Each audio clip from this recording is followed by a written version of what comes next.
I'm certainly getting a lot of questions from parents with children that are too young to be vaccinated. Again, the first MMR vaccine is given between 12 and 15 months of age. I myself have a 10-month-old daughter, so I'm in that group as well, and I am legitimately concerned. I am choosing my activities a little more wisely. Do I want to be in very, very large groups of children at this time?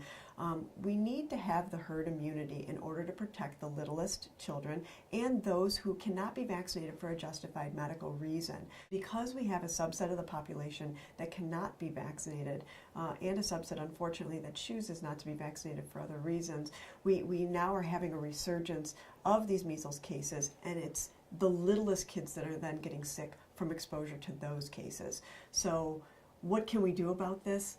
We have to live in this world, this big, bad, dirty, scary world. We can't just lock ourselves down in our homes and not be exposed to anything. But the reality is that we need to be responsible parents. If our children are having fevers, if our children are having rash-like illnesses, especially high fevers too, they probably shouldn't be brought out. They probably shouldn't be brought into public places and environments, because whatever viral process they're trying to kick right now needs to kind of run its course and be treated fully. And that's usually the period where certain infections are most contagious.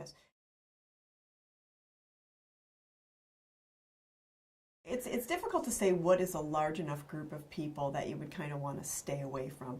I would say large public places that have a big crowd. So certainly a lot of the fun things to do in the city at this period of time. I don't want to say particular events, but there are large crowds that gather at museums and the aquarium and all the touristy events. If you have a very small infant, I don't know that I would necessarily be bringing them out during this period of time.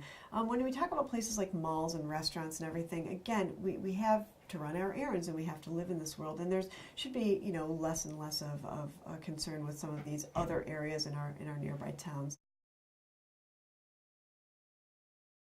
I think steps in order to kind of keep our kids as safe as possible.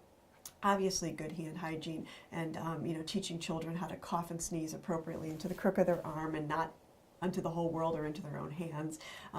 Those types of things are going to be kind of the stepping stones for trying to stay healthy. As far as vitamins go and things like that, I always say no harm, no foul with vitamins. I'm not convinced that an overwhelming amount of vitamins is going to give us a lot of protection here, but certainly a multivitamin for a child is not unreasonable, but I don't see any need to increase vitamin supplementation or anything like that.